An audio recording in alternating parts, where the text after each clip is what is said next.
کیا نام ہے تیرا؟ ملک شاہ نے گانے کے اختتام پر خوابیدہ نظروں سے دیکھا۔ گل رخ کے لیے یہ بڑا اعزاز تھا کہ وقت کا ایک عظیم سلطان اس سے بات کرنے پر آمادہ تھا، لیکن گل رخ بھی اپنی اقلیم کی ملکہ تھی۔ اس نے ملک شاہ کے سوال کو اہمیت نہ دی۔ کنیز کو گل رخ کہتے ہیں۔ گل رخ نے بڑے ادب سے سر جھکا کر جواب دیا۔ گل رخ؟ ملک شاہ زیر لب بڑبڑایا۔ گل رخ اچھا نام ہے۔ کنیز اس خوبصورت خطاب کے لیے سلطان عادل کا تہہ دل سے شکریہ ادا کرتا ہے۔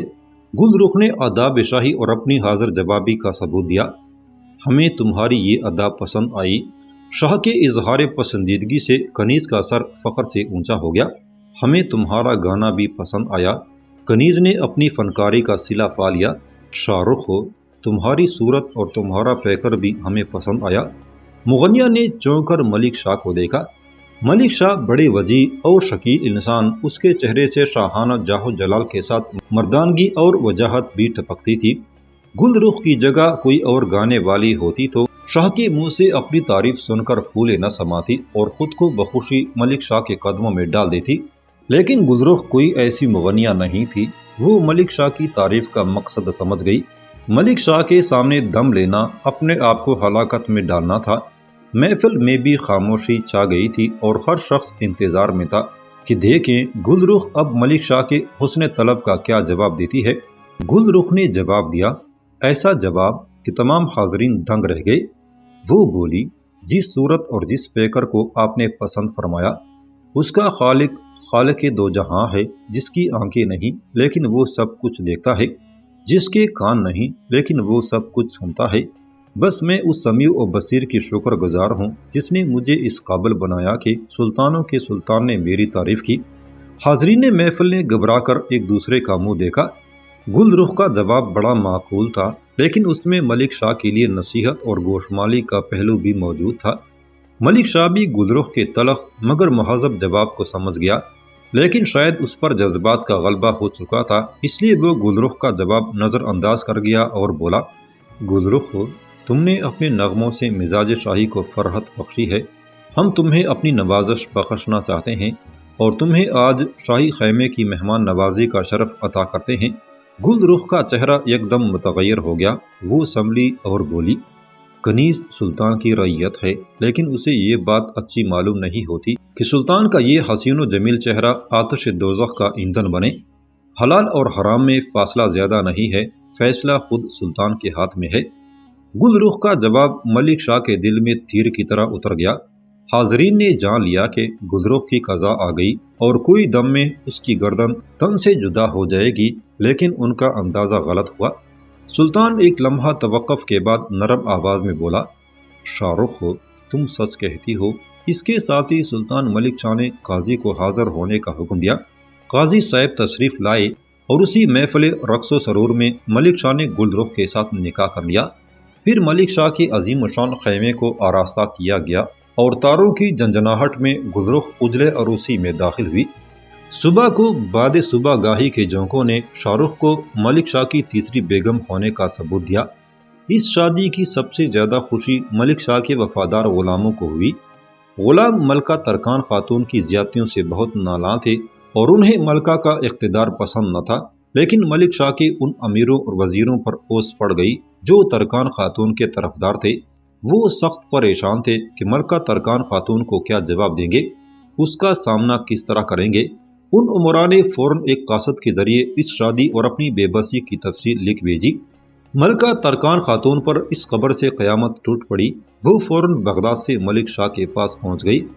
اس نے دیکھا کہ ملک شاہ کے خیمے کے برابر ایک اور عالیشان خیمہ استادہ تھا اور کنیز و غلام اندر باہر آ جا رہے تھے۔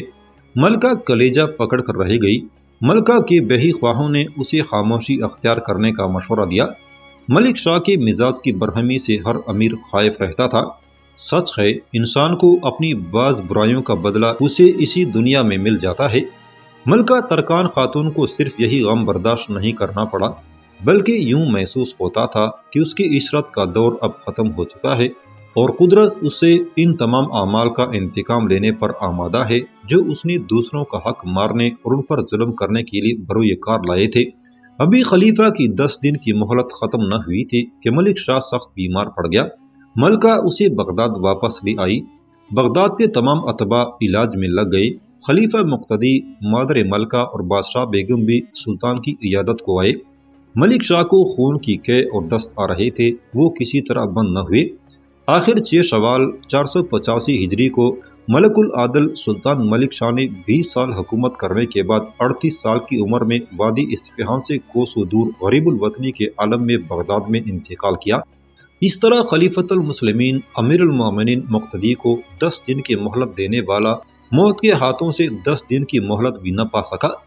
پھر تاریخ کا یہ انکشاف بڑا حیرت انگیز ہے کہ ملک شاہ کا انتقال کسی مرض سے نہیں ہوا، بلکہ فرقہ حشیشیہ کے بانی حسن بن صبا کے جس فدائی نے نظام الملک کو خنجر مار کر قتل کیا تھا، اسی فدائی نے ملک شاہ کے کھانے میں زہر ملا کر اسے ختم کر دیا۔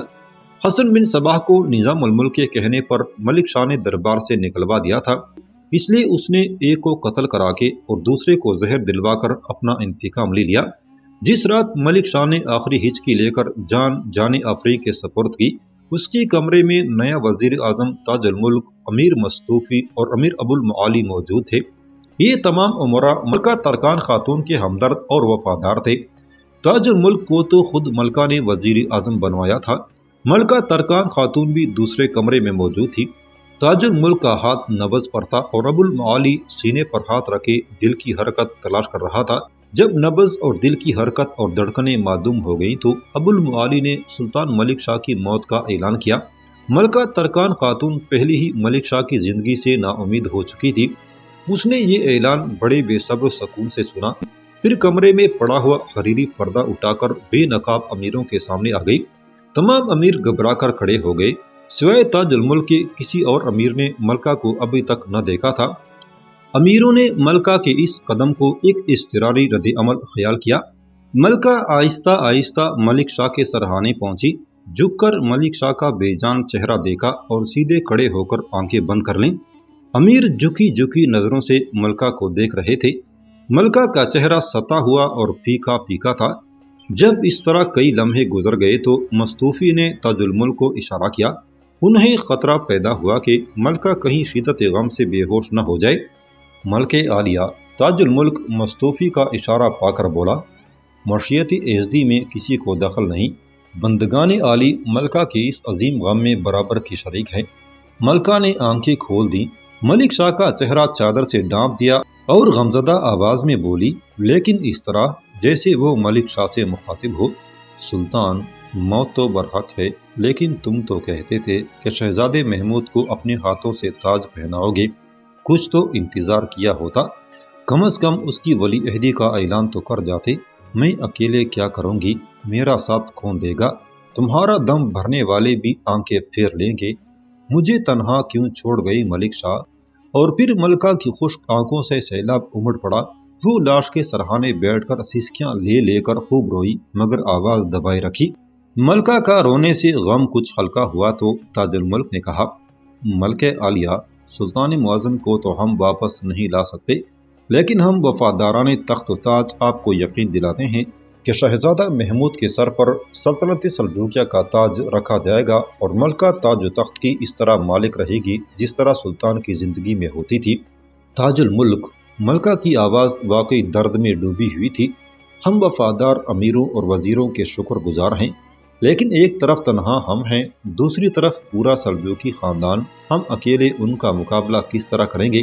ملکہ عالیہ تنہا نہیں ہے، امیر مستوفی نے پرجوش لہجے میں کہا، تمام امیر اور پورا لشکر ملکہ عالی کے ساتھ ہے۔ شہزادے محمود کی تخت نشینی میں جو طاقت بھی حائل ہوگی اسے ہم پاش پاش کر دیں گے۔ آپ فوراً شہزادے کی بادشاہت کا اعلان کر دیجئے۔